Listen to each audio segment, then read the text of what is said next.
Good afternoon, everyone. Happy Election Day Eve, and I'm really excited to be here with you today, recognizing that 2 years ago, the citizens of Michigan voted overwhelmingly to give themselves the right to vote in person early for at least 9 days before any statewide election.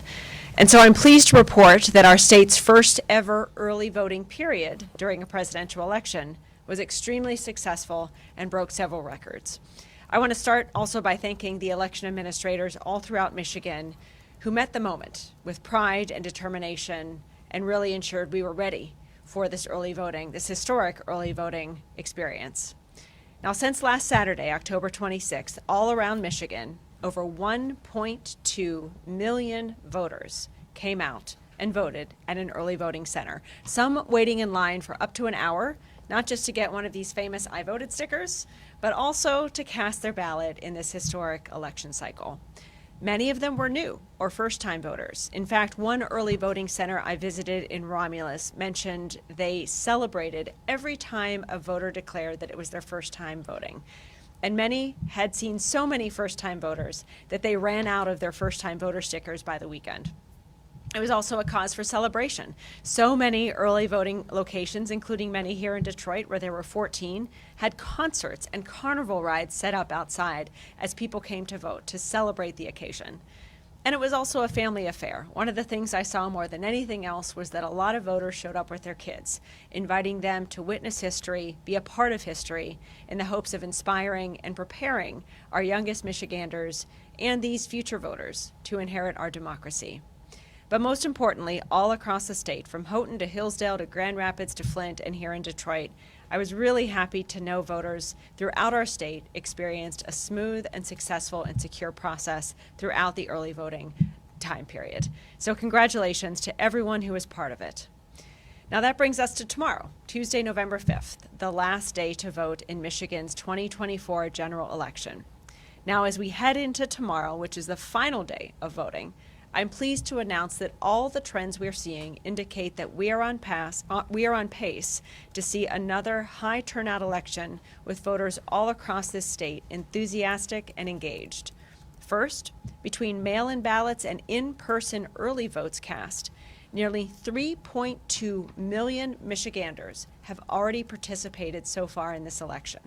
That's 44% of active registered voters turning out already before the traditional election day even begins. And that includes more than, as I mentioned earlier, 1.2 million voters who cast their vote at an early voting site. Voters' enthusiasm for early voting was really above and beyond anything we expected throughout the week. And we consistently saw each day over 100,000 or more folks show up to vote. The highest early voting turnout day was yesterday, Sunday the 3rd, with more than 189,000 voters showing up and casting their ballot. And whether they voted in person early or from home via mail or drop box, women cast 55% of the ballots submitted so far. We're also seeing young people engaged throughout the cycle. 2 days before Election Day in 2020, about 12% of people who had voted by mail were between 18 and 30 years old. In 2022, that number was 7%, 18 to 29-year-olds. As of polls closing last night, 12.5% of the total votes cast thus far came from 18 to 30-year-olds, and more than 17% of those who took advantage of in-person early voting were between the ages of 18 and 30 years old. Older Michiganders also represent more than half the votes cast already, with 51.4% of ballots cast total up to this point coming from voters over the age of 60. And 15% of voters who have cast a ballot in Michigan in 2024 did not vote in 2020. So while statewide voter turnout is currently at 44% and Washtenaw County is leading the pack with 54%, that's 10 points above the state average. We're also seeing high turnout rates in many of our largest counties. Oakland County is also above the statewide turnout rate. They are at 49.8% turnout, and Kent County is at 47.8%, all again above the state average. Ann Arbor has the highest turnout percentage so far of any municipality or township. They are at 60% turnout of active registered voters.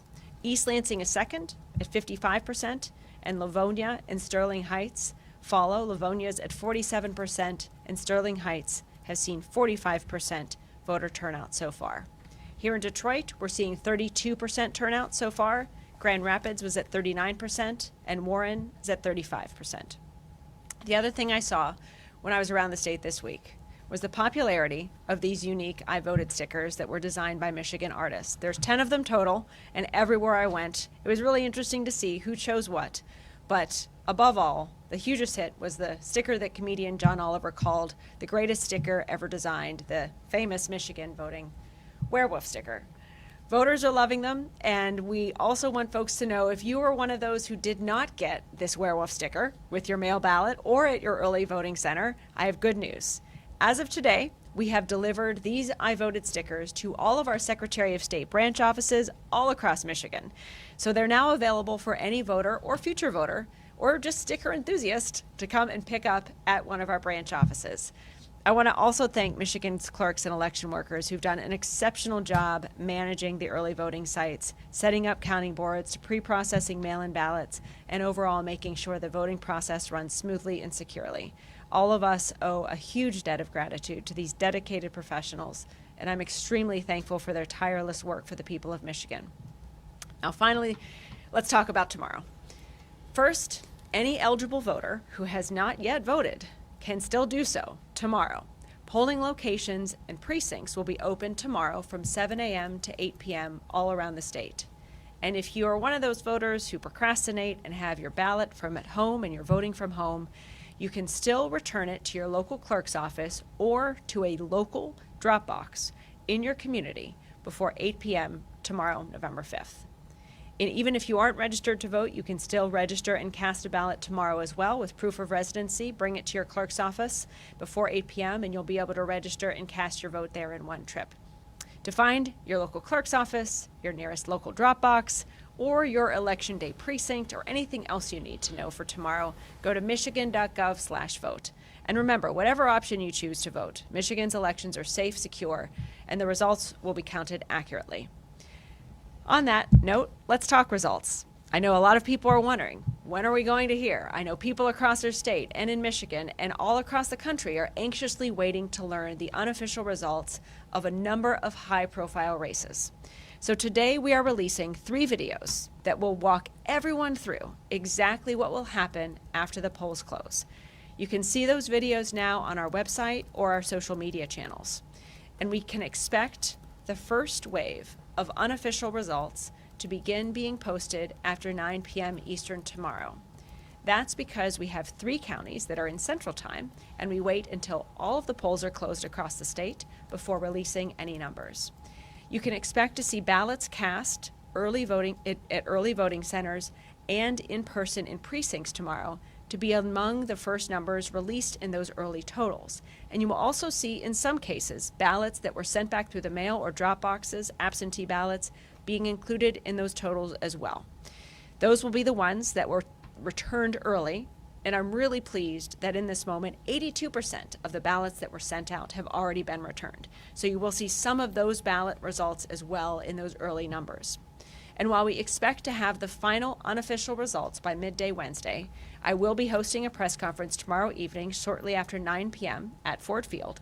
And at that time, I will have more specific updates for everyone in terms of what to expect in the post-election period. Now I'm happy to open it up for questions. Secretary Benson, Yes. 4 years ago, we saw an influx of absentee voters, of course, due to the pandemic, and it resulted in some impatience among the community members, and we saw a lot of chaos at TCF specifically. Are there any security measures in place to prevent that this go around? There are, and I'll say a couple of things on that. First, it is now a crime in Michigan to threaten an election worker in their line of work. Secondly, throughout the pre-processing procedures that we've observed in Detroit across the state, there have been a number of challengers and observers all peacefully observing and staying within the guardrails of their roles to have access to see the process and also have transparency as well.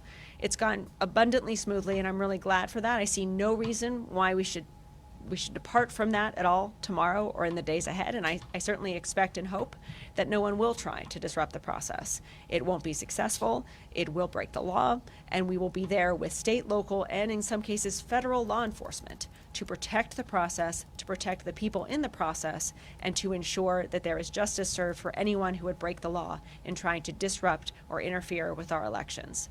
All that said, I'm really, again, hopeful that we'll see a peaceful election day, both during the voting process and after the polls close. But we are prepared for anything, and we have multiple partners and even have done scenario planning exercises all across the state to be ready for anything that could transpire.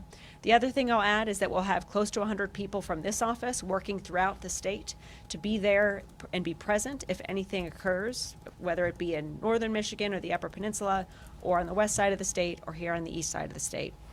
We'll be ready in partnership with the Attorney General's office and many others to be there and to ensure we're able to either de-escalate or mitigate any potential occurrences. But again, we ask everyone to respect the process, respect democracy, respect the officials who are in the process, and let's have a smooth and secure election tomorrow.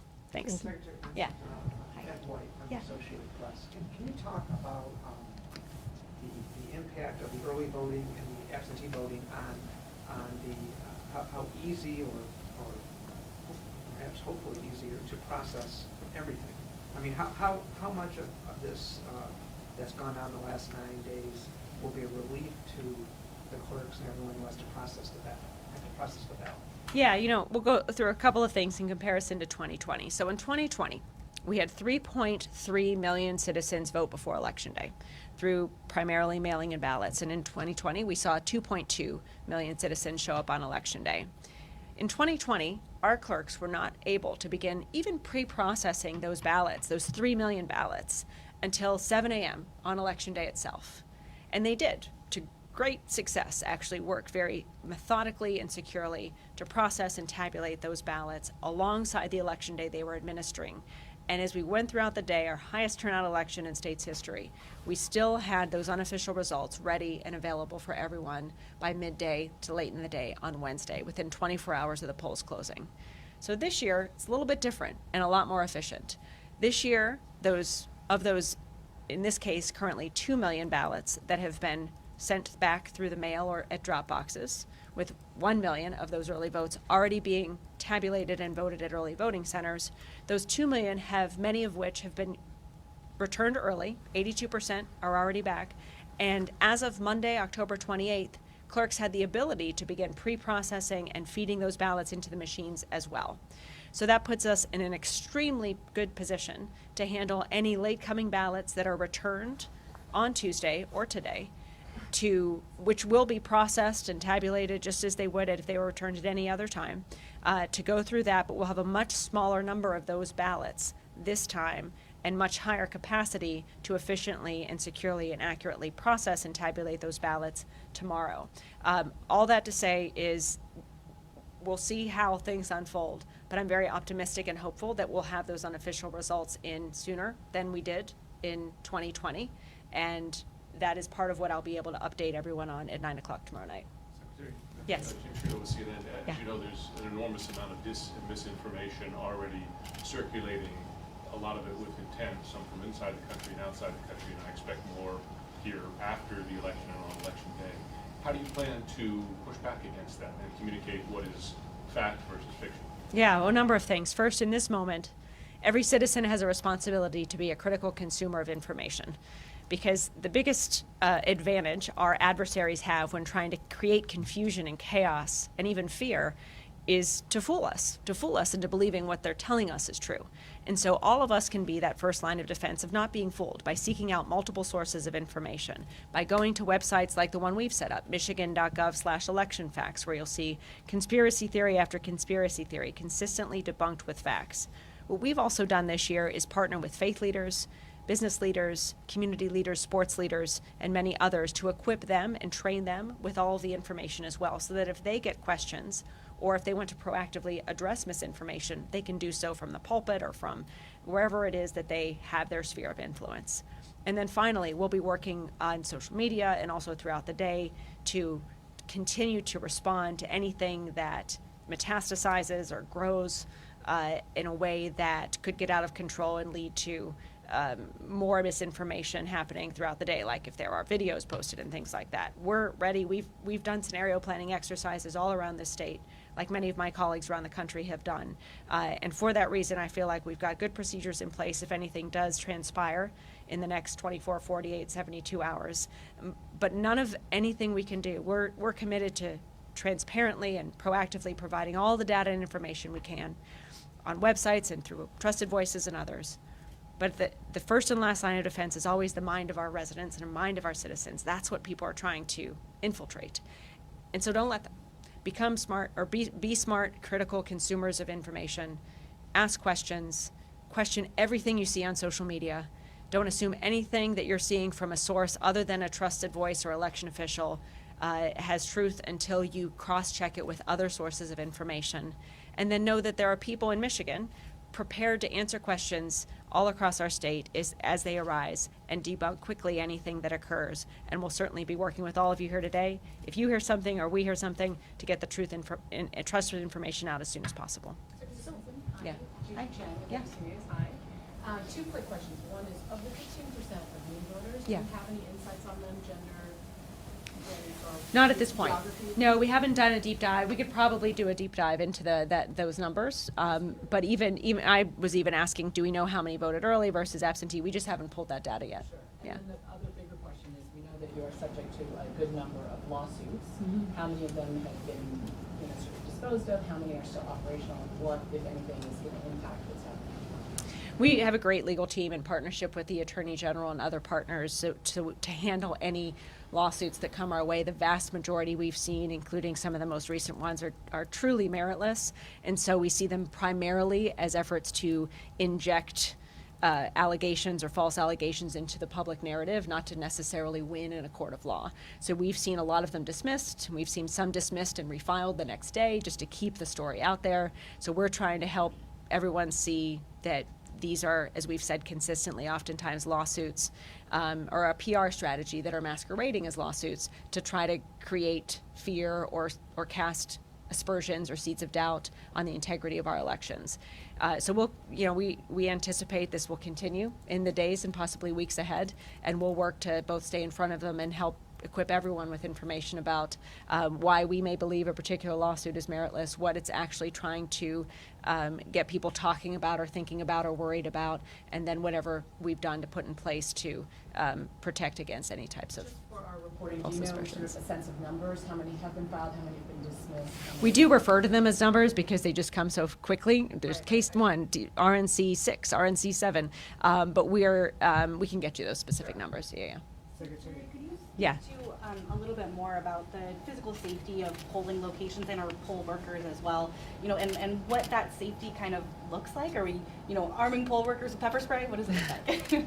We have not armed poll workers with pepper spray, nor would we, but at the same time, we do have a connection to every poll worker in the state to make sure if something arises, we can find out about it quickly. Many of our election workers have gone through de-escalation training, and we also will have 100 people from our office all throughout the state and here at Cadillac Place to be able to be on hand and rapidly respond or de-escalate anything that might erupt or occur throughout the day. We are very aware that that anxieties are running high and that a lot of people are worried about the potential for disruptions or worse on election day. So we're working with law enforcement to, again, make sure people are safe and feel safe, both voters and election workers. And we want everyone to know you'll be safe when you come to vote tomorrow. And if anything does erupt or occur, we'll be there to quickly ensure it is contained and doesn't escalate beyond any particular isolated incident. And we'll be updating all of you. We'll be having calls with the media throughout the day. So as you're hearing things and we're hearing things, we'll stay all in close communication about both what might be occurring, what we've done to mitigate it or de-escalate it, and what any other response might be. So Secretary, we've seen some videos of poll workers being attacked by voters who are not following rules. Can you just sort of address the do's and don'ts, things you should not wear to a polling site? Yeah. Campaign literature that should not be passed out. Yeah, I mean, I would caution anyone. I appreciate everyone's enthusiasm about this election and how passionately people feel about their particular candidates. But campaigning or even wearing insignia that would suggest campaigning for a candidate within 100 feet of a voting location is against the law in our state. And so we want people to have the conversations you want to have about candidates outside that safe space. But once you get within 100 feet of a voting location, that's the time to be a voter. We always encourage people to not wear things that perhaps would suggest that they're supporting a candidate, because that could be seen as campaigning for candidates within a polling place. Secondly, our election workers are professional, they are bipartisan, they are committed to doing their jobs with integrity. And so work with them to ensure the sanctity and the security of our elections and our voting procedures in places, not against them. We will be on hand if there are disruptions that arise to protect our election workers, but really there's no reason, there's nothing to accomplish by creating a disturbance at a voting location tomorrow or any other point. And so we would really ask everyone to respect the process, respect our election workers, but no, we will be there swiftly to ensure accountability if anyone does go beyond the bounds of what's permitted. There are some efforts to change the recount rules ahead of this election. Can you give us an update on where those efforts stand and what standard will be used for considering recounts after We the can election? get that to you. I think we're focused on just tomorrow right now, but if and when we get to a recount process, we'll have more conversations about that and what the procedures might be. Another question, as far as the Michigan voting dashboard goes, do you have any data in terms of traffic to that website, on what parts of the state people have been seeing it, viewing it from? Yeah, that's a great question. I have not pulled that data, but we can. And we've been focused on the election data as opposed to the traffic of the website, but we'll certainly be able to, I believe, get some of that information to you either now or in the near future. Secretary, last week there was a pretty big story out of Ann Arbor about a student who had voted illegally, doesn't have the proper citizenship to vote. We're not sure if it was a mistake or what happened. Can you talk in terms of that, the efforts and measures that are in place to ensure accuracy and transparency throughout tomorrow and the early voting count? Yeah, when people choose to break the law, whether they're lying or they're producing false documentation, whether they are falsifying signatures, we will catch it. Voting is a public record, and those public records of who votes in Michigan and elsewhere have been scoured over many times in past elections. And to that point, it really reemphasizes how this incident was an isolated incident. And at the same time, you will see not just swift justice, as you saw here. I'm grateful to the swift actions of the clerk and the local prosecutor, but also very serious consequences for this particular individual, and we'll see how the facts bear out. But that said, we've been working with election workers to continue to ensure the rules are followed, the laws are followed, and we'll be having conversations also with lawmakers, perhaps after the fact, to explore any other things we want to do moving forward to continue to assure folks about the sanctity and security of our process. But we've not seen anything else erupt, and we're hopeful and confident that we'll be working with our election officials to continue to maintain the integrity of the process. Yes. Nathan Lane, Reuters. Hi, Nathan. Hi. There's been a lot of speculation and concern that former President Trump, based on his rhetoric, based on his past actions, that he'll declare victory early, especially here in Michigan, if we're closing in the balance. Do you have a specific plan to sort of counter that, as well as anything that follows, like last cycle, claims that there's dumping ballots at the TCF Center, which led to some of the chaos that happened there. Mm-hmm. So in that kind of a scenario, if it happens again, do you have a specific plan about something to do differently this time? Yeah, well, I'll say a couple things. First, candidates don't get to decide who wins elections. Voters do. And so we will keep reminding folks of that truth. And candidates certainly can say and will say whatever they want to say. It doesn't change the facts. It doesn't change the tallies of the votes that are cast on paper ballots that will be audited after the fact and securely tabulated throughout the election to ensure the accuracy of the results, whatever those results may be. We hope and expect and ask all candidates to respect the will of the people and respect those results and not claim something is true when it's not. But we'll be there just as we were in 2020 to with the truth on our side, reiterate what's actually happening, even though candidates and their supporters may try to create confusion around that reality. That's why for the next week and beyond, we'll be here to consistently, as we were in 2020, debunk the misinformation or debunk conspiracy theories as they may arise. And we ask for your help too, frankly. When you I mean, in 2020, it was media supplies that were being brought into then TCF Center that were falsely alleged to be ballots. They weren't, and I was grateful for friends in local media here who quickly said, no, that was our stuff, that wasn't ballots.